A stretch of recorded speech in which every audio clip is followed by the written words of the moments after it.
Welcome to episode 54 of the Riff Ranch podcast. 54 of That them. might have been too close to my face. It's okay. It's okay. You know us. We're all about imperfection, We're all about equality on the podcast. equality, working towards a similar goal, and that is world peace. Yeah, World and we're all peace. about fantasy here on the fantasy, Riff Ranch. Speaking and we of which, love being scared. yeah. Today's episode is we're going to talk about BONESAW VIC. Or Yeah. what is the whole thing called? BONESAW Vic's Cryptozoology Garden. Yeah. Sexy. Good story. Yeah. It's Such a a great good story. I'm enjoying it so far. Yeah, man. I think it's a very long-winded, almost like the It's so Tales from the deep, Gas though. Station kind of deal. Yeah, like it it's like reminds- long. I yeah. believe I might be wrong. We probably should have looked this up beforehand. Who the original writer of the Yeah. story was, but I'm pretty sure it's the same writer. I'm having a stroke as the guy who wrote Gas Tales station? from the Gas Station. Really? I believe so. Maybe not, but I believe so. It has that Don't same take my word for it. like feeling to it. But of Yeah. course, Mr. Creepypasta. There's the way so much that lore to this, and you know I'm a lore nerd. And Yeah. like, yeah. You know me. I'm a junkie yeah. for the lore. Yeah, there's so much lore and fantasy in this one. I like it. Yeah, dude. I like it a lot. Yeah, dude. But then there's also like mafia mob bosses. Yeah, and you know I love me a fucking guinea bastard. Yeah. You know, I Just kidding. We'll cut that out. I love me an Italian. love me in Italian for sure. I love Okay, Italian. so Honestly, like the whole any kind of, if you throw any kind of mob anything into a movie, for Yeah. some reason I am I just love stuck it. with it. Yeah. Yeah, it could be like a shitty B movie with no plot, and you're like, oh, you mean fucking Charlie Bambino's gonna show up and hit somebody's kneecaps out with a baseball bat and a fat diamond ring on his pinky? Dude, that's my guy. I wish that was my Uncle Vinny. Oh, that's my guy. I wish that was my Dude, Uncle like Vinny. The Departed. You ever seen The Departed? It's Yeah. about the Irish mafia, but god damn, was that movie good. Has nothing to do with Bigfoot though. So I got a couple of notes written down here. So we started in the first episode, and the guy is the narrator, who is Billy Whitebread. I was about to say Billy, but I couldn't remember if it was Billy or not. I can't remember his actual. I'm pretty sure it is. It is Billy. Yeah. I don't think his last name is Whitebread. I think No, that's the no. nickname he gets. Yeah. It's a Billy Whitebread. The Goblin. Yeah. Gave it to him. The Goblin gave it to him. So it's 19. He's talking about 1996, and he said this is the worst and best job he ever had. Which I'm getting to the point. I'm trying to get to the point where how is this the best job you ever had? Because this job sounds fucking horrible. Yeah, it honestly. sounds insane. I mean, Did you listen to? Well, the whole time I was listening to it, I was like thinking about what I would have done in that situation. I would have been like, "Damn, I would have asked for more money. I would have said I didn't see shit." yeah. Like, You know, a funny part does that about it make is me a horrible person? funny part about it is re-listening to it for the episode we're doing. Yeah. He says like he's like in the future talking about back in the 90s. Yeah. And Vic asks him how much do you want to get paid? He's like $27 sound good to you? And me, I'm listening to it at my job, and I thought I'm like, $27. Fuck me. I heard that and I was like, I'd suck dick for $27 right now. I was like, God damn. And then I thought like, and he's like, you know, in 1991, and I thought, oh my God, $27 in 1991? Yeah, He's you're a fucking millionaire. rich, Yeah, dude. he's What rich the as fuck? holy Hell crap. yeah. But I still would have squeezed out 30. I don't know. I just saw a Sasquatch for the first time. Yeah. I just saw there's a literal succubus in a lead boxed room. I'm getting $30+ an hour. Yeah. And Especially- I also want to. I'm kind of jumping ahead here, but he kind of gets like not really a promotion, but he gets more responsibility. And Vic is asking him to do it, and he's like, "Come on, do it for old Vic." And he's like, do it for old Vicky. "Yeah." He's like, "I'll think about it." He's like, "No, you don't understand, kid. When I ask you to do something, I'm telling you to do it." And I was thinking in my head like how I would have gone about all these situations, and I wouldn't even have told him I'm thinking about it. I would be like, "Yeah, Vic, I'll do it for $32 because I know the other zookeeper's assistants are making $30." Yeah. Right. Look, Maron. Hey, Maron. Hey, look. Hey.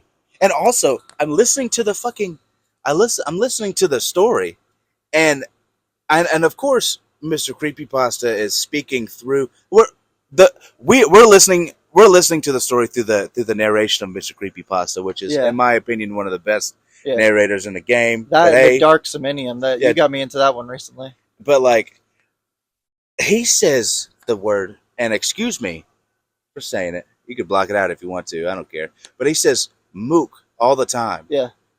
That is like the N word in Italian.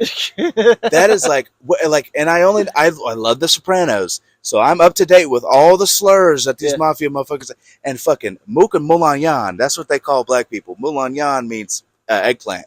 that's why it's correlated with black people.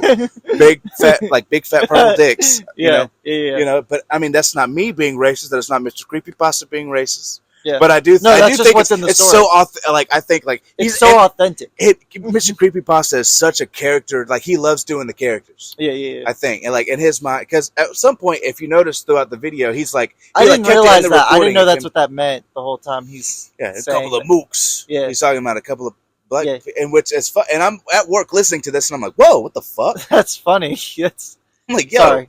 Yo, YouTube let that get by. As long as you're not saying the N-word, I mean, you can... I guess, they gets away with it that way. I mean, you can say that. I see people say the N-word all the time on YouTube, so I mean... I guess so, yeah, but it's like, Mr. Creepypasta doesn't have a face behind him, really. Like, he doesn't really do, like, the way, his look... Even like, when he's doing lives, he's wearing a mask. Yeah, like, he likes... I mean, he has done face reveals, but... And even if you're like... I don't even care about the man's race because I just love his voice. You know what I'm saying? I don't give a shit about what he looks like, but it's like, does YouTube know?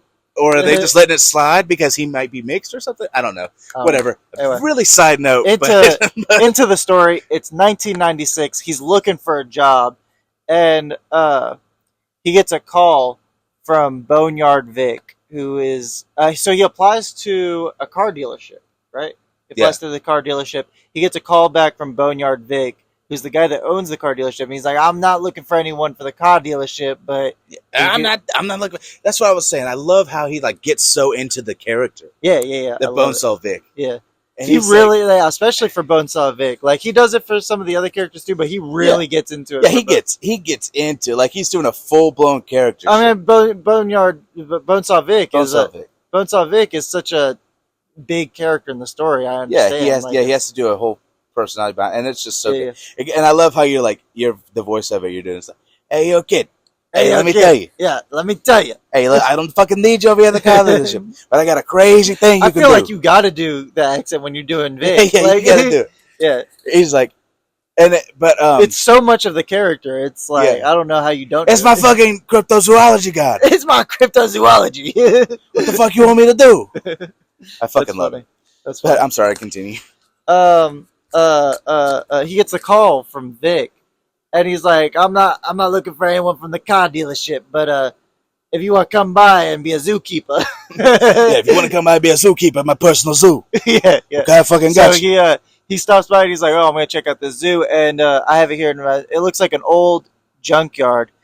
And Vic is telling him that he basically got hired because he had a record. You know, most people don't get hired because they have a record. He specifically is hiring Billy because of it. Yeah, all of his crimes that he's done. Yeah, it's like petty drug crimes and shit. Yeah. Like, he's been locked up a couple of times. He did 6 months. Yeah, he didn't say a thing. Yeah, he didn't say a thing. So that's what I need in somebody. Somebody who could do some hard time. Yeah. And not say a fucking thing. Yeah. 6 months is not hard time. Yeah, 6 months is not. 6 months is like, fuck, I just lost 6 months of my life. Whatever. I've been watching a lot of interviews with former inmates recently. Anything less than 5 years is called short timer. Yeah. They're like, don't fucking tell me that you're going to be out of here in a year and a half. I'm spending the next 36 years of my fucking life in here. I've been fucking dudes since day one because I know I'm never going to see a broad again. I don't know why I'm Bonesaw Vic. Anyone who's a lifer that looks at you says you're on vacation or something. Like that's what they say to you when you go in and you talk to they'll be like, how long you got? You'll be like, year and a half. They're like, oh, okay, cool. That's the last time we ever talked about. That's what we talked about the other day. That was the last time you ever say anything to me about how long you're going to be in here. Right. So basically, Vic is telling him, like, you're going to be a zookeeper's assistant, and you're going to be... cleaning up shit, all those nice things. Yeah. And he's like, I'm going to pay you $25. And he's like, $25? Yeah. And Vic's like, oh, what, not enough? I'll pay you $27. And then come to find out later, all the other zookeeper's assistants are getting paid $30. Yeah, Casimir, who's like the head He's a zookeeper. yeah, Casimir is actually one of the zookeepers. I wonder what the zookeepers are making if the assistants are making 30. Dude. Casimir's making like what do you have $60. to do in your past life to be the zookeeper of fucking fantasy animals? Right, yeah. Like fantastical, like how the fuck? You gotta be ex-military, apparently. Yeah, you gotta be fucking Russian spy, ex-military, Yeah. mole. You turn your back on Putin, and that's why I fucking like you. You know that, Casimir? I fucking like you. That's why I fucking like you. You fucking killed. You chose money over Russia. Yeah, you chose money over everything, and that's something that me BONESAW VIC needs in a zookeeper. Okay. That's funny. Hey, you want to see a fucking leprechaun? I love the leprechaun, dude. I love it. We're We're getting into it though. So I have it written here. The zookeepers wear chainmail and utility belts, which I think is so funny. That's their uniform is chainmail and utility belts. They never mention they're like medieval Batman. They never mention it, but I when I'm imagining them getting suited up, it's like chainmail, and then they put like one of those onesie suits that you see mechanics wear. Yeah. Like the overalls. Really, I always imagine they're in like a medieval like chainmail dress, and then they just put like the utility belt around it. Like that's how I was imagining. They're fucking pretty snug, if you ask me. Yeah. Anyway, dude, this is fun. I'm so caught up on this BONESAW VIC voice. I feel like I got it. I got a good one. Yeah. He asked Kaz if it's really a zoo, and Kaz seesaws his hand and says so. Which I love. I just loved that whole bit. I had to write is that a good gig? It was like, you like the job? And he's like, the first cryptid he's introduced to is a Sasquatch named Harry. Harry. I love Harry. Yeah, Harry's a great guy. They basically explain he's basically like a dog. He has the intelligence of like a dog. And he loves being brushed. Harry does. But he gets angry when you stop brushing him. And so like you gotta fucking make a break for it when you're done brushing him. And the kid Billy is like at the door, and he's got to be ready to slam the door after Kaz runs in. Honestly, after listening to it a second time, I get like a really good picture of like what's going on here. I feel like, I think Harry in the long run, Harry's just kind of like I don't think he's actually as smart as a dog. I think he's obviously way smarter, but like he's just kind of like oafish. I don't know that he's way smarter, but like he's oafish, but he's like very aware. Yeah. Especially later, whenever that whole incident with it happens, you're like, okay, he's like a person. And I think the way they explain his, so like the next incident with Harry, the way they explain his camouflage, I think is really cool because they explain how big he is, and you would think that he can't hide very well, but he hides extremely well in this like jungle environment. Yeah. And it kind of ties into the whole Riff Squatch family reunion. Yeah. With my crazy ass cousins talking about some Sasquatches or interdimensional creatures, and it's like, okay, yeah. So this is real, is what we're saying. This is real. What we're saying. But what I like is how with some of the creatures, the writer humanizes them in a way. Yeah. Like, and it makes you feel very empathetic for the fact that these creatures are in this. They are like in basically a prison. Yeah, you know what I'm saying? Like Harry does not belong in there. On the note of it being a prison, I have it written. He meets a leprechaun next, and the leprechaun needs to be allowed to steal treasure from you for his mental health. It's good for the leprechaun's mental health to steal treasure out of your pocket or to be given treasure from you and shit like that. And there's just this chest outside the leprechaun's area that's just full of millions of dollars worth of little like gold and trinkets and shit, which is crazy. Like millions of dollars. What the hell? He's like, and you couldn't pay me more than $27 an hour. Yeah. It's like, you brought me another bitch ass, I see. Hello. Did they tell you what happened to the last motherfucker with your job? Oh yeah, it's not. It's the leprechaun that tells him, huh? Yeah. I think I have it written here. Yeah, the leprechaun reveals what happened to the previous assistant. He's like, tell him, Casimir.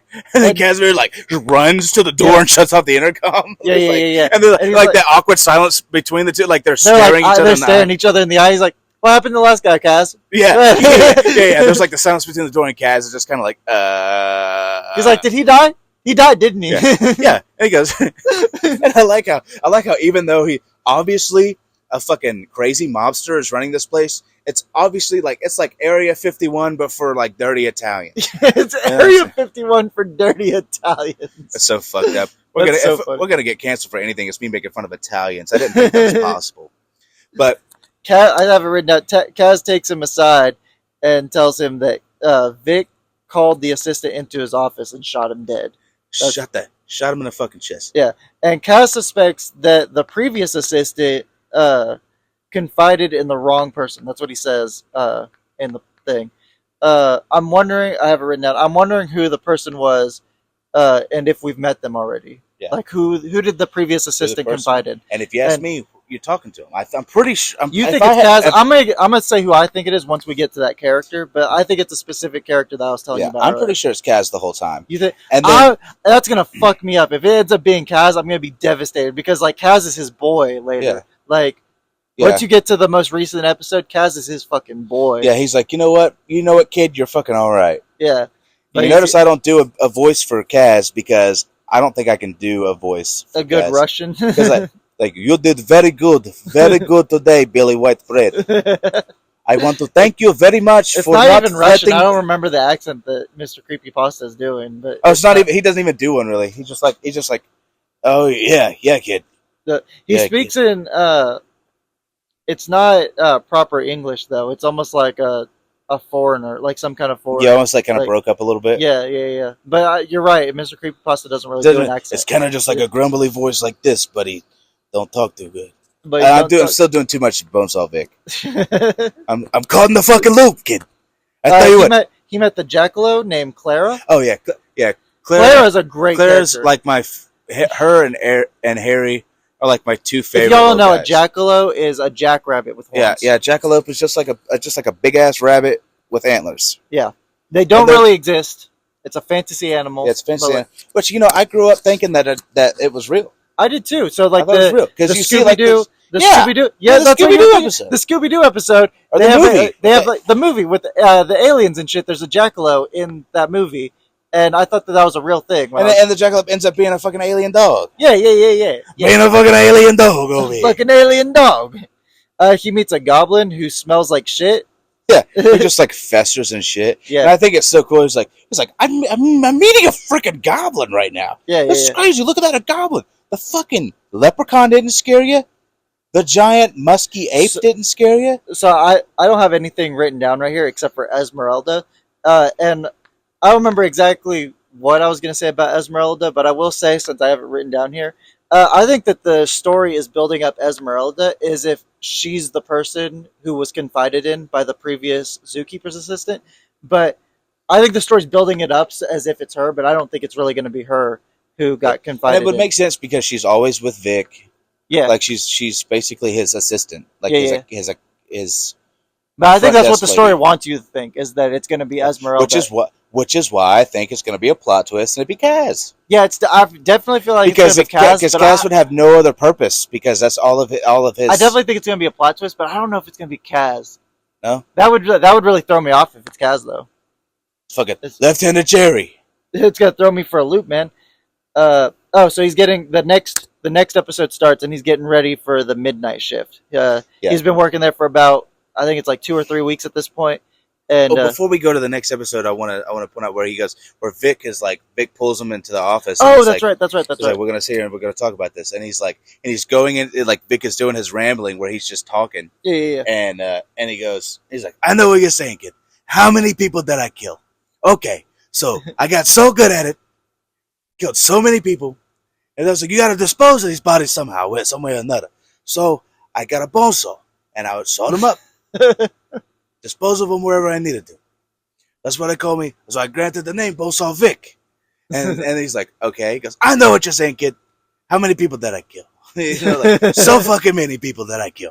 So many, in fact, that if you say a fucking word about this, I have no problem taking you in the back, cutting you up, and feeding you to every individual fucking monster I have you. And nobody will ever, and I mean ever, hear about you, talk about you. You will have not ever existed. Do you fucking hear me? And he's like, and the guy's like, all right. Okay, Vic, I get it. Yeah, I get it. Vic is like cartoonishly a mob boss. Yeah, he's like cartoonishly like evil mob boss kind of guy. I swear to God, I'm going to fucking feed you to your own mother. No, kid, you don't get it. You don't get it. Because I'm going to feed you to my animals. Yeah, you don't fucking get it. I'm gonna send you in there and have my Sasquatch fuck in He's there. like, okay, Vic, I get it. He's like, no, you don't get No, it. you don't get it. You don't get it, kid. Because that fucking Sasquatch, hairy, that's not the only thing that's hairy on it. Why do you think they call him hairy? It's not because he has a little bald dick. It's the fattest fucking thing I've ever seen. The Moulin Yan on that red bastard. I'm losing the voice now that I'm getting to. Oh my god, I'm losing my voice. So he's getting ready for the midnight That got me shift. dizzy doing And, that. Doing that voice. He kind of gets warned about the midnight shift because it's brutal. It's like a bunch of undead things. And Vic, he's like, undead Vic shit. walks him to his car one day, which is like a thing. And he's like, listen, you're gonna meet the vampire. Don't listen to a thing that Schmuck says. The little thing that Schmuck has to say. Everything he says is a fucking lie. Oh my mother. Okay? Oh my guma.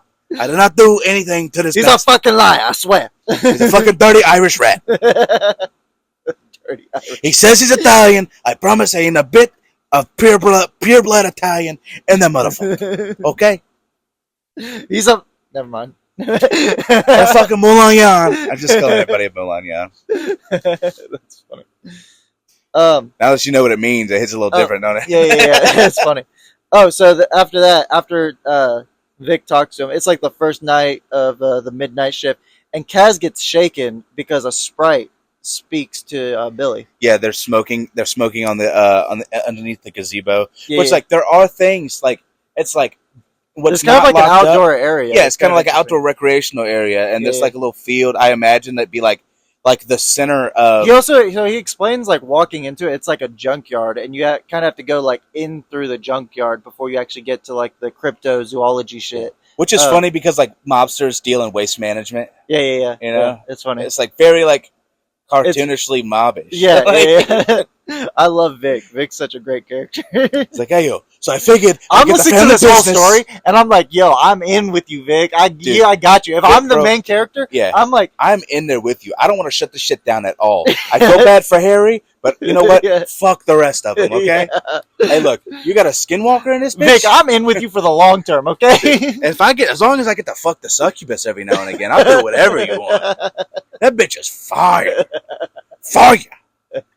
So Bailey died on the first week. So Bailey died. They didn't even give me a name. They didn't even. That's the thing he says too. He's like they like people come and go so much in this little area, and like the people who are like very prevalent are Vic's like right hand people, Vic's hand-picked security guards who are all awesome mobsters. Yeah, Casimir was picked himself. It's like ex-military, like ex-convicts. Yeah, it's fucking, yeah. Like, it's like a very particular group of motherfuckers he's got with you, and like the assistant. And our main character is like the most, like he did 6 months, but he's not like he's not like a criminal. He's actually like he's like just me a regular, and Bailey. Yeah, he's just like a burnout pot smoking hippie dude. Yeah. Which you don't smoke weed at all. It's crazy how you have that vibe. You're just like they're like. Oh, I used to smoke weed. Well, yeah, but. Yeah. I mean, it definitely didn't make too crazy of an impact on your brain because you're really smart. I smoked too much weed.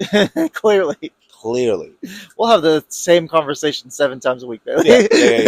Yeah. We send each other the same shit all the time. But what? I had more about the Sprite. I'm sorry. Oh yeah. So sprites move so fast in every direction, so up and down. My bad. So up and down is no different than yesterday and tomorrow. That's what Cass says. Like that's literally how they see it. Like it's as if it's fucking nothing. And they like fly so fast, and like humans are just like another living thing around them. They literally see humans as if they're trees. Like they don't pay attention. Yeah, it would be to the them. same thing as like an ant on a picnic table to us. Like so Kaz like kind of explains it for like a sprite to stop and talk to a human is as if like a human just stopped to talk to a tree. Like it's not normal. Not normal behavior. And he's like, "What the fuck?" He's like, so Kaz is freaking out because the sprite talked to him. Because sometimes when sprites talk to people, they disappear. Yeah, they just go missing. Yeah, they just go missing. And Billy's like, "What? Yeah, what? You're telling me right now that I could fucking disappear?" He's like, "What happens to these missing people?" And Kaz is like, "No one knows. They've never returned. Yeah, they've never come back. So good luck." And I think maybe with that, like maybe they just get taken to that realm. Yeah. Or either they're like experimented on in some way, or like taken to be like, just like how like like orangutans will pull people's organs out because they're like, oh, this is crazy. Look at this. What's inside of it? Because they're so curious about what. Yeah, sure. I don't know. Maybe that was a bad analogy. I Yeah, don't know. It's probably that was wild. Yeah, that was weird. That came out of left field. Anyway, so, but what I liked in the second episode, like he talks about like his first day actually going in and like getting everything ready. Like his first day, he goes to his locker. Everyone has their name on their locker. Yeah, and he besides has no him, name. because like you have to earn your name around here. He said, right now I'm just hey you. Yeah, now I'm just hey you, or they don't even acknowledge him. Yeah, and it gets to the point where he's like, I can't remember who it is, but somebody was like, "Look at you." I mean, who the fuck? Yeah, he said you look like a fucking grunge stoner hippie. You probably had a handful of Cheerios. Oh yeah, breakfast. Yeah. What'd you have for breakfast? A handful of Cheez-Its, or a handful of some Cheez-Its and a bong hit. Yeah, and he's like, I was offended because that down to the teeth, everything about that was right, including the. He's like, just to spite him, I'm gonna take an extra bong hit tomorrow before I come to work. Like that's the fucking point. He's gonna say, dude, you're just a dumbass, and everybody could die in there. Yeah. And so there's like the next day, there's a guy, or no, that night there's a guy watching his apartment. He gets home. Yeah. He said, what's his name? Sil, right? I have it written. Glenn. Yeah. Glenn is watching it. Yeah. And his drug dealer shows up at his house to sell him some weed and starts freaking the fuck out. He's like, there's a guy out there watching your apartment. He's a fucking fed. He's like, listen, hear me out.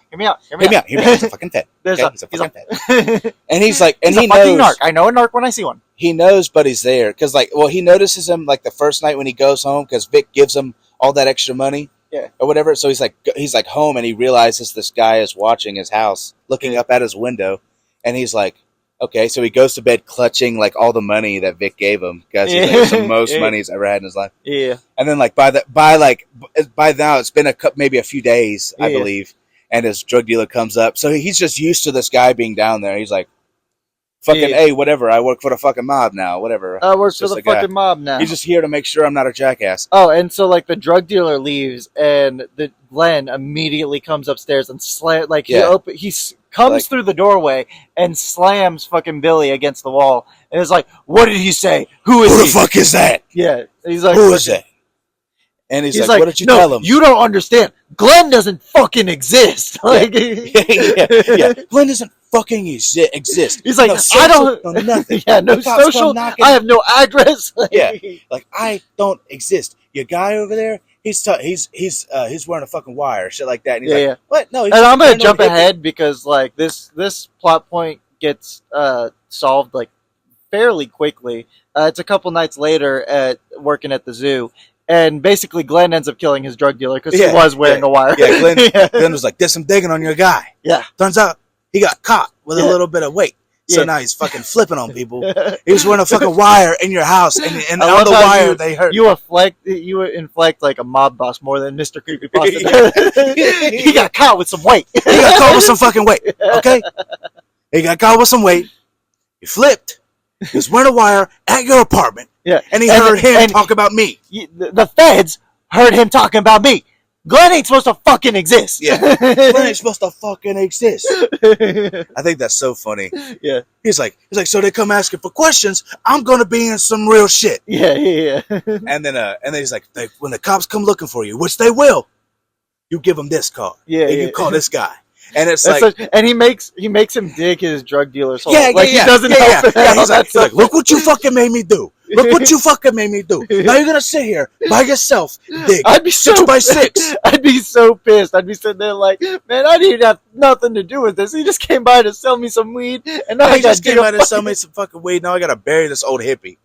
Where do I even get weed from? And then it gets to where like he starts smoking cigarettes because he can't buy weed no more. He starts smoking cigarettes and he stops smoking weed after that. Yeah. He's like, because he doesn't want any heat. Yeah, he can't have any interaction. Oh, and he realizes that because Glenn knew what the fuck him and the drug dealer were talking about when he came over that night. He realizes that his apartment is wired. Yeah, his house is by bugged. Vic.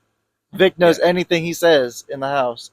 Can know anything he says in the house. Insane. Yeah. But I mean, you're running a cryptozoology garden. Yeah. Like, you're going to be paranoid. Yeah, absolutely. I mean, he's already a paranoid mob boss, but like on Yeah. top of that, he's running the fucking a crazy fantasy zoo. Yeah.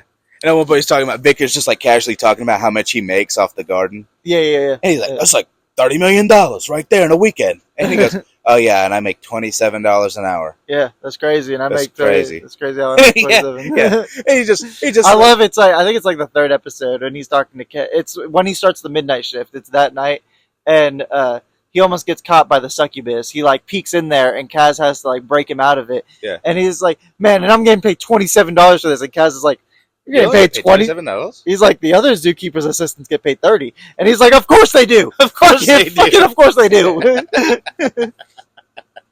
I was listening to that. I was like, "Dude, that's like the most me and Bailey thing." I was like, "I'd be of course asking." they do. I was like, "I'd be asking Vic for a raise after that." He'd be like, hey yo, Vicky. I know you'd be making that money. Hey Boney. Hey Bo. Hey, they should call you Penny Pension. Penny Pension, Vic. You know what I'm saying? So the night of the night that he almost gets got by the succubus, and it's his first midnight shift. He goes to see the Skinwalker, who is what is it? Falls from Sky or something like that. Oh yeah, falls from sky. Yeah. Yeah. And he's like, he used to be an Indian hundreds of years ago, and basically he made. It doesn't really tell you exactly, but it kind of alludes. Yeah, he used to be like a native warrior or whatever. Yeah, and he was trying to get his get back on somebody, and he basically sold his soul to become a Skinwalker. And he talks about it's kind of sad, honestly. The Skinwalker is such a cool character, and he kind of makes me sad. But I also think that he's the one who's going to end up getting our boy pinched. Yeah, probably. Yeah, because so basically the Skinwalker can't die, and if he does die, he doesn't get to join his ancestors in the Promised Land or whatever. He just stops existing, and the only way to kill him is by saying his real name out loud. And Vic knows his name, and I think that what's going to end up happening is he's going to reveal his plan to let all of the cryptids out eventually, and I think that the Skinwalker is going to go to Vic with that information. And that's kind of how he's going to end up getting got. Like, hey, look, don't He's be like, mad hey, listen, over here, don't say my name. Don't be mad, eh? I'd always imagine him like he's supposed to be like Navajo or something like that. Yeah. He's but like, but for some reason in my mind, I imagine like a I have it written Canadian down. accent. I have it. Fuck, come on. Like, I have it written down right here. The first time he meets him, he's a giant scorpion, like the bigger than Billy's hand. And he's like, holy shit! And then he changes back to a human, and he's like, oh, I'm sorry, brother. Like, oh, sorry. Yeah. Didn't mean to do that there. I didn't mean to frighten you. Didn't mean to frighten you. I'm sorry. I didn't mean to scare you. For some reason, in my mind, he he speaks sounds in like that from, slow, kind of broken Native American speech. Yeah, he's like doing a stereotypical. Yeah. And as soon as he leaves, he's like, "Oh God, damn it!" And there's moments like later when they go to the he drinks I almost said ayahuasca. Yeah, he gets him to drink this herbal tea to make it. He's like, let me ask you, would you rather be the eagle or the bear? Yeah. And the guy's would you rather be the eagle or the bear? And he's like, I told you had to choose, and I like being the eagle. I like being the bear. He's like, I like being the bear. If I had to choose, I would be the bear. So you have to be the eagle. He's like, well, I'm tripping the fuck out, man. He was like, it's okay, man. And then the Skinwalker literally turns into a bear. He's like, are you really a bear over there, or am I just tripping my balls off? Like both. It's both. It's both. And he's like, I'm fucking high out of my fucking mind right now, man. He's like, where are we? The spirit world. Oh, of course we are. Oh, of course we are. I love just like, and the matter of a few months of him working there, he's like, everything he ever knew is. It rattles everything he ever thought he knew about the world. And he's even like doing drugs with a fucking Skinwalker. Yeah. Which is funny too, because that's all the notes I have, by the way. So the Casimir is kind of like, he mentions like don't really, you ain't really got to mess with him much. I mean, he will kill you. He's not gonna. Yeah. Oh, he also wears this silver necklace to make sure nobody fucks with him. Yeah, and he asks Falls from Sky. He's like, does this actually bother you? And he's like, it is unpleasant, but it is not going to stop me from killing you. If I wanted to kill you, I would. And he's basically like, the only thing that's stopping me from killing you is the fact that Vic knows my name. Like, He's like, I could kill you if I wanted to. And then like when he's leaving, he turns into like a wolf, and he's like giving him like fucking hungry eyes as fucking. He's like, don't turn your back on me when you're leaving and shit like that. And it's funny because like their first interaction almost makes you think like the Skinwalker is actually like kind of out to get Billy, and it ends up being like they're kind of just bros who end up tripping together. Like, yeah. They're kind of just like chill. Yeah. He's like, I have to act mean, or else they're gonna treat me like a bitch. So yeah, they're gonna treat me like. I'm actually a really chill hippie as long as you clean up after yourself. I'm yeah. cool. Yeah. Also, you kind of grazed over it, but What the happened? vampire, when he talks to the vampire, Yeah, I didn't. I couldn't really. I didn't have anything written for the vampire. he so asks I him. couldn't remember. He's like, so how do you know Vic? And the guy's like, He he's spills like- the whole beans about how he's they like, used to run he's together. like, you better. He's like, whisper, you dumbass. Yeah. Whisper, He's like, you fucking whisper. he's when like, you no, fucking because talking. Billy says something about them listening, and then Billy speaks up for some. I don't remember why Billy ends up speaking up. I think because he gets mad at the vampire or something. And he's like, so how the fuck do you know Vic? And he's like, whisper, they're listening. Remember? Like, fucking. he's like, those are your fucking words. Hey, dummy. Hey, dummy. They're fucking listening to you, dumbass. Your fucking words, dummy. Your fucking words. So how do you know Vic? And it turns out, well, like Vic being the kind of personality he is Sal, and everything. Sal is the vampire. Yeah, Sal's the vampire. Sal got Vic the job running for is it Tommy Nichols? It's something Nichols. Yeah. Jimmy Nichols or whatever the Yeah, fuck. it's something like that. Tommy Nichols. But he gets in the job doing that, and eventually, like, he gets wise to Vic trying to do what he does. And what Vic wants to do is be in charge. Yeah, Vic wants to be in charge from the time he was riding his bike and fucking running shit for Nichols. Yeah, Like he wanted to be in charge way back then. Yeah. And what happens is basically Sal is like a threat to his operation in some way or another. Yeah, because he's loyal to Nichols. Yeah, and so Vic is like, Vic gets his hand on a vampire because there's like this place where there's like a bunch of vampires. Small group of vampires. Yeah, it's like a bunch of vampires they have, Yeah.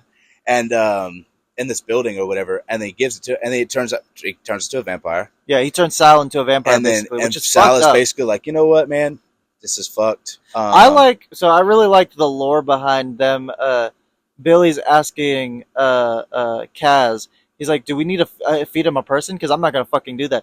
And Kaz is basically like, "No, he hasn't been fed since the day he came here to the cryptozoology. He's undead. He doesn't need to actually eat. Yeah. He just craves Yeah. blood. That's a part of the curse of being Yeah. a vampire." And Yeah, I he's like "Why don't you that take whole lore necklace to off, it. buddy." And Yeah. he goes, "Oh yeah, by the way, he has the power of persuasion, so chill." He's like, "Oh yeah, this chain is kind of heavy. Maybe I should "This take shit it is off." kind of heavy, Yeah. huh? And then he's like, "Oh shit, Sal's in my head." Get on my fucking head, you guinea bastard! You wop fuck! Listen here, you fucking wop bastard! Ain't nobody's gonna get Billy Mucco today. Everyone that's listening to this is gonna think you're calling him a wet ass pussy. Yeah, wop wop wop. Hey, fucking Cardi B is anti-Italian, so just so you know. Anti-Semitic. If you really think about it, Christopher Columbus was Italian. And do you want to support racism? I don't think so.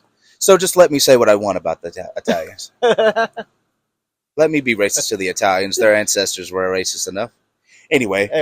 Anyway. But so what Sal does is he ends up burning down, killing all the other vampires. He finds out a way to escape. I thought Sal kills the vampire. No, yeah, Sal. What Sal does, he says he's and then sitting Vic in gets his mad cell. at him, and to get payback on Sal, he's like, "You're gonna be my fucking exhibit now. I was gonna take those vampires and use them, but now you're my Yeah, fucking." I told the person who owned those vampires. I was gonna take good care of them. I was gonna take good care of them. And look what fucking you did. Look what the fuck you did. You fucking maron. Anyway, You twisted my arm you here. twisted my fucking arm here. Now I gotta fuck in the ass, Sal. Metaphorically, of course. I ain't fucking gay unless we're kissing at a funeral. I ain't fucking gay unless we're kissing at Billy Jazz Hand's funeral. Okay. But no, what I Sal love said. how all the mobsters have names like that. Yeah, Billy yeah. Jazz Hands. Yeah, Jerry Jerkoff. Jerry. Anyway. So, but Sal explains how like his power of persuasion. I like. I'm sorry. We were sucking off Vic earlier, and I just wanted to say that like I fucking love Sal as a character too. Sal's also just as like degenerate. He's like, yeah, as Vic. Yeah, he's like, hey, look, I fucking love money and pussy more than anybody else. Okay, but I now I want to suck blood. your fucking blood. Yeah. Okay, and it's no gay shit. But like, if the biggest vein on your body is on your fucking mullions, I'm gonna fucking do it. Okay. He's like, I'm not into fellatio, but I will suck you. I ain't into fellatio, but I fucking suck you dry. Okay, that's so funny. But he explains how he was able to get out of where he was kept. He was like using mind control on like little bugs, and they got bigger and bigger, like to like rodents and blah blah blah. And eventually he got to where he could use the mind control on the guard. Yeah. And he gets the guard to do the thing, and he kills them, and then he ends up getting out. And to kill all the abominations, he just sets fire to the whole thing. Yeah. Where all the vampires were.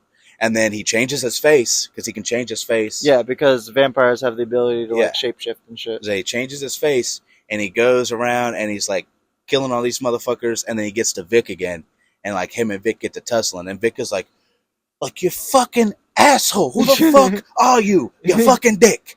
You fucking killed all my vampires. Who the fuck are you? Yeah. And they get to tussling, and Buddy fucking reverts his face back to Sal, and he's like, oh my god. It's Sally Two Toes. Sally Two Toes. Is it Sally Two Toes? It is Sally Two Toes. I forgot about that. Sally 2 feet. Sally 2. I don't know. Sally 2 feet. What the fuck you doing here? I fucking thought I killed you. I thought I killed you. Look what I did. Look what I did, you bastard. He's like, well, you killed my exhibit. I said I was going to take such good care of those vampires. I thought I was going to take such good care of those fucking vampires. I told him now I was going to suck me dry, okay? You, Sally? No. We've been knowing each other since we was tykes. I don't want to fucking do that to you. I know your mother. I know your mother. You can't suck me dry. Your mother. Your mother's a mother. That's a deep cut of the internet right there. That's so funny. I think jumping ahead, I think, and then we're skipping over like the poltergeist and like all this. Yeah, the poltergeist. None of that's really as important. But one day, some gentlemen with badges. Are you getting to Harry? Oh no, you're talking about him getting caught by the. He gets pinched. Yeah, he gets pinched. He gets pinched by the fucking feds. And they're like, hey, yo, we know something weird's going on. And they're kind of like, who's Glenn or whatever? Yeah. And he's like, I don't know what. No, weirdly enough, they kind of show up outside of Vic's, and they're asking about Vic, which is like weird because they should be asking about Glenn after everything that just happened. Yeah. They're like, what you know about Vic? He goes, I know he'll fucking bonesaw me. Yeah. So he's like, I don't know nothing about Vic. I don't know nothing about all of a sudden he gets an Italian accent like Vic. He's like, I don't know nothing about Vic. I'm gonna go back and do my job. Hey, yo, I'm just gonna go back here and make my fucking money, okay? Now you fucking pigs. That's what I would have done. That's what I would have done. I'm listening to this whole story the whole time, and I'm like, dude, I know what I would be doing. I'd be making that money. Are you kidding me? $30 an hour in the 90s? $27 an hour in 1996. Nah, I'd be making 30 at this point. I already asked Vic for a raise. Yeah, I already asked Vic for a raise. Yeah. He goes, hey, kid, we're going to give you a pay raise, okay? Anyway, so he gets to that, and then he's like, oh, fuck. And then him and Glenn end up having like this weird relationship where they're like, Glenn is mad as fuck at him right now, but Glenn ends up, he gave him the card, he got him off. You know, because our boy Billy was about to get pinched by the feds. Was it like Willie something? Yeah, the lawyer. Yeah. Oh no, it's fucking Jimmy Willie Walnuts. Yeah, Jimmy Willie Walnuts. It's fucking Jimmy Walnuts. The cops are like, oh no, it's Jimmy Willie Walnuts. Of course your lawyer is a fucking mob lawyer. Yeah, what the fuck? Yeah, he's like, the most mob thing you could do is call some like disgruntled short Italian man. Just this little greasy Italian motherfucker. Yeah. He's like, don't worry, kid, I got you off. Don't worry, hey yo, kid, let me tell you something right here, right now. Ain't nothing gonna fucking happen to you. You ain't even gonna see no boss. Hey yo, let me tell you something here, boss. Okay, you're not gonna fucking see a day. He's a little greasy. Hey, boss. A little greasy, like Jewish Italian. Hey, boss, listen here. Stop for a bagel. Whatever. But I thought that was really funny too. I like the cops are like, of course, like it's always like, well, of course. Like they're pointing out the dumb plot point, like not dumb plot points, but like the cliche plot points in the story. It is like very cliche mobster. Oh, it's very convenient that your lawyer is a mobster lawyer. It's very convenient. You say you're not a criminal, but you use a criminal lawyer. Yeah. It's crazy how you say you're not a criminal, but here you are. Anyway, but that whole thing is fun. Yeah. And then it shoots to at some point, and I don't understand how Vic doesn't hear about this. Like, I get that Glenn. Yeah, I don't know how Vic doesn't know about any of this. Yeah, because that's Vic's lawyer, is it not? Like, I figured some of this would have gotten back to Vic, and like he's trying so hard. Don't worry, kid. I ain't gonna tell nobody about nothing. I didn't see nothing. Don't worry, kid. I know you killed the guy, but I ain't gonna tell no one. Okay? Saying that in the police. Don't worry, kid. I know you killed him, but I'll take care of this. The cops are across the table when he says What'd you just say? I said, shut your fucking mouth, you big bastard. I'm talking here. Dude, I should be a voice actor. Yeah. That would be awesome. Somebody will come and get my autograph from Collecticon. I hope so. So Glenn comes into his house and like he's like, I'm trying to watch the sports. What's going on? He's like, what the fucking game's on? Yeah. He's like, what game? He's like, there's always a game on. Yeah, there's always a game on. And he turns on golf. He's like, Glenn is just a huge like sports fanatic. Yeah, they're all gambling addicts because they're Italian. Yeah. Like you know. I didn't think of it like that. I used to work for Vic, and then settling some of his debts. So here I am today. I'm settling a debt. He's like, I got a promotion, and now I'm your babysitter. Yeah, I got a promotion. Now I babysit dumbasses like you. And he tells him this horrible story about how he like fucking cut a dude's head open. Yeah, he's like, I got a promotion, so I got to cut dude's heads open. Oh no, Glenn left-handed. Glenn left-handed. I can't think of his name, but he got it because. I'm piecing it together how cliche mobster this whole story is because they all have nicknames. He's like, why do they call you that? He goes, well, this guy I gave him the benefit of the doubt, so I let him choose which hand I was going to cut off, and he picked the right hand. So that's why they call me. That's why they call me Glenn Right Hand. Or Glenn Two Left Hands or whatever. Yeah, something like that. And he's like sitting there eating the dude's food and shit. He's like drinking his beer, eating his food. Yeah. He's and like, hey, what's your problem? Billy's like, okay, like, you fucking asshole. Yeah. He tells Glenn off. You wop bastards, fucking up my life. I just wanted a job. All you Italian bastards. I just wanted a fucking job to pay my bills. Now I can't even smoke weed because my weed dealer's gonna get murdered. He's like, listen, kid, I know you're going through some things. So normally I wouldn't let a man talk to me like that. Yeah, he goes, I know you're going through some things. Okay? So I'm not gonna fucking kick your ass. All right? He's like, I'm gonna do you a favor, and I'm not gonna kick you out. Yeah. And Billy's like fed up with it. He's like, thanks for not kicking my ass, Glenn. Thanks for thanks. Yeah, thanks for not killing. He's like, do you want me to order a pizza? Are you hungry, man? Glenn's like, that'd be great. That'd be fucking great. That'd be fucking great. And then they bro out and eat pizza. Yeah, then they bro like drinking beer and eating pizza. Yeah. Oh my god, I'm so fucking full. And it's like after that, it becomes like a thing, and him and Glenn are like fucking kicking. Yeah, just like at least kicking once shit. A week. Like, just kicking shit. He was like, well, if Vic finds out about this, I mean, I'll be fine. I'm a made guy, but you're gonna fucking die. He's like, you're gonna fucking die. You're gonna fucking die. He's like, what about Sal? Sal was a made guy. Well, he didn't really kill him. He's undead. So it kind of doesn't tomato, mozzarella, fettuccine. It don't matter. It's a fugazi. It doesn't matter. Fugazi. Who cares? We're all wearing pinky rings. That's funny. This is a great episode. Yeah, dude, it's a fun time. Yeah. What happens? For part 2. Oh, the Sasquatch, right? Yeah, that's the next thing. And happens? at some point throughout the story, the gnome shows up for a little bit. That's like a whole. Oh yeah, no. The king of the fantasy realm or whatever fucking reaches out to him. King of the and it's like, if you ever need help, fair squire, I grant it to you, Billy Whitebread. Yeah, I grant it to you, Billy Whitebread. Like, and then go forth and live upon the land. And he goes, actually, I'm not going anywhere because I fucking live here. And he goes, oh right, my bad.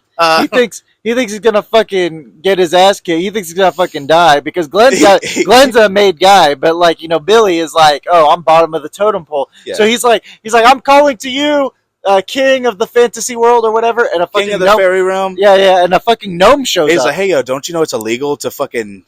He's like, where's the trouble? And he's like, there's no trouble yet. I may die in the future. And the gnome is like, do you realize that it is a crime to fucking call upon the king falsely? He's like, hey, asshole. It's basically like a prank call, what you're doing. Yeah. And and Billy's like, so what? You basically can't do nothing until I'm already dead? And the gnome's like, yeah. Yes, pretty much. So what do you want me to call you when I'm being murdered, actively being murdered? And he goes, pretty much. Preferably, yeah. Yeah, preferably, yeah.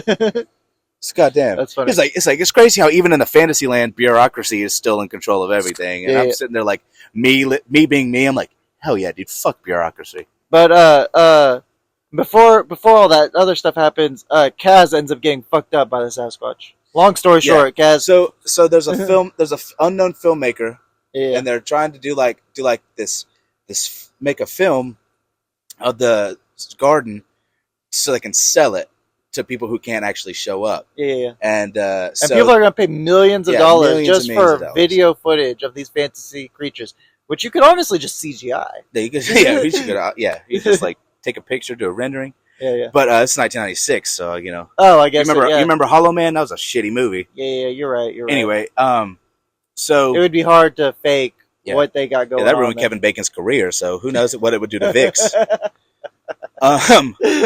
knows what it would do to Vix? He's Italian. Yeah, he's a fucking Italian, so I don't know. Waste management carries you far. Anyway, so they were going to let the camera dude do his thing at night. Anyway, he ends up getting into the Sasquatch exhibit. He goes to Harry's exhibit, and then he like... Oh, the cameraman fucks up. That's right. Yes, the cameraman. He snaps a picture of him. Yeah, and he uses the fucking flash. Yeah, and they go in there. The buddy's in the tree. The other guy's like dead. And the Sasquatch is hidden. He's camouflaged. Yeah, the Sasquatch is hidden and shit. And he's like, "What the fuck happened? What did you do to him? What did you do to him? There's no way he's just gonna act like this." Yeah, and he's like, "Well, I just tried to take a picture of him." He goes, "You used a flash? That's the last thing you saw before somebody hit him with a tranquilizer and took him out of the captivity." Yeah, why would you do that? Of course he's gonna freak out. Yeah, of course. And then he basically Kaz gets fucked up by Harry. Yeah, like Harry like squishes him and like is throwing him around like Hulk did with like Loki. Yeah, and Kaz is in the hospital for a couple weeks. He's like, this. "Harry, put him down!" And Harry looks at him, drops him, and is like, "Bet, I'm gonna fuck you up now." So he climbs up the tree with the cameraman. He's like, "Oh fuck, what are we gonna do?" And he's like, "Shut the fuck up, you dickhead!" Like he's just talking shit. He's like, "Harry, calm down. Shut the fuck up." Oh man, the spiderweb. That's why I was feeling that on me. But Harry. Oh shit. And then he drops his Walkman or whatever, and Harry ends up picking up the Walkman, turns it on. And he and it's flips fucking to like Something in the Way by Nirvana. That's what it is. Yeah, he does the cover of Something in the Way. Something in the Way. Harry starts like dancing and howling to it, and this is what I'm talking about. How they kind of humanize some of these beasts, right. And it's like really puts on the emphasis that what is going on here. These things are more intelligent. They're more intelligent than what's being let on. They should not be. And even with the dragon too, we skipped over the dragon. No, that hasn't got to, because the dragon happens when he's working with Vic. Oh, that's right. Yeah, so he hasn't got to spoilers. the dragon. But there is a dragon. But it gets down to Harry, and Harry is wailing, like howling with the song. And Billy climbs down from the tree and howls with Harry. The song goes off, and Harry's like freaking out. He's like, "What the fuck?" And he like points up at him in the tree. He's like, "Hey, get me to get this shit to do it again."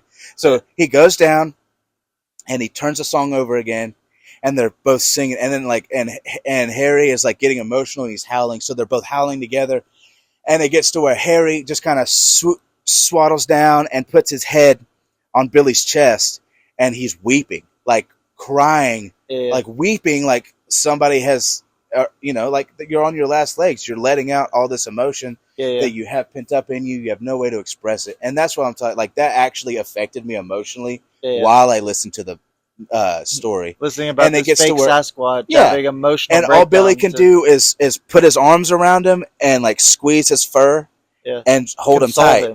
Console him. And he's like, "It's okay, big guy," And that whole thing really made, and I think that'll put a nice button on this episode. But that really set. We got a little bit more time if you want to get into like the dragon.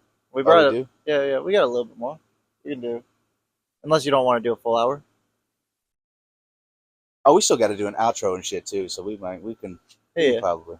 Yeah. But like that, the humanization of it was just like top tier. I do want to talk about the dragon for a little bit. So Kaz ends up in the hospital, and he ends up having to work with Vic for a couple of weeks. Which is crazy. Like you want to spend most of your time away from this crazy Italian. You want to get if you're working here, you want to get away from as far away from Vic as possible. Yeah, you want to have no interaction, especially if you're in the line of like trying to. And Vic is basically, after he's working with Vic for a little while, he's like, "I like you, kid. You're gonna be my guy." And Vic, "I like you, kid. You're gonna be my new right hand man." Yeah, basically. And he's like, Vic is like taking him all to like all the Italian spots and shit. And it's like, he's like, hey, we're gonna go up here to the fucking deli. I haven't been up there in a while. I'm gonna introduce you to some he guys. said, you're gonna get a pastrami on rye bread. You're gonna love it. yeah.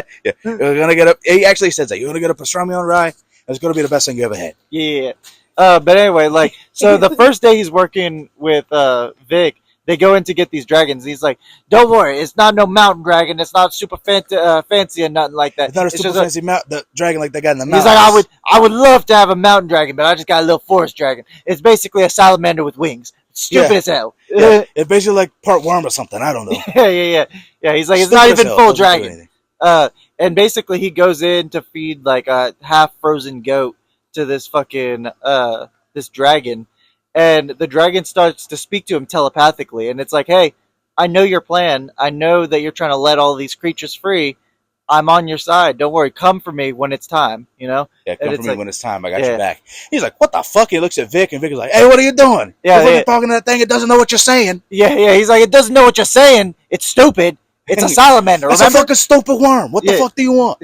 Yeah, so I just wanted to reveal the part where he's trying to let these things free. That's like the big reveal here at the end of the episode, I guess.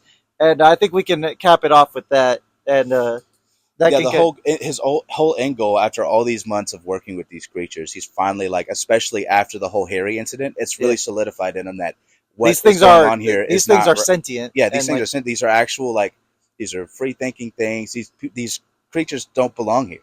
Yeah, and it's what's going on here is not good. Yeah. And it's solely for the profit of this man who's evil. Everything about this is wrong.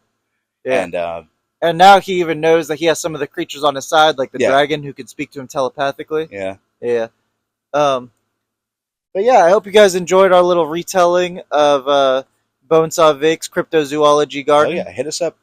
Watch us next week for episode 2. The continuation, part 2. Oh, are we gonna do a continuation? That would be great. Yeah, because I haven't seen the other half of it. We can do some more of it. I would love it. Yeah. We can tell you how the story ends and recommend some other episodes for you. Well, it doesn't end. It's still continuing. It's a continuation. Yeah. This story's been going on for like 2-3 years, something like that, and it's still going. Yeah. So if you guys enjoy this, you can go check it out. Continue to watch it with us on our YouTube, Spotify. Check us out on Netflix. Check us out on. You're just making shit up now. Instagram, Spotify, Apple Playlists. Apple Podcasts.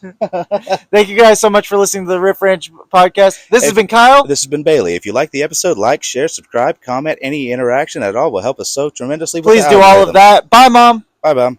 Bye, Dad.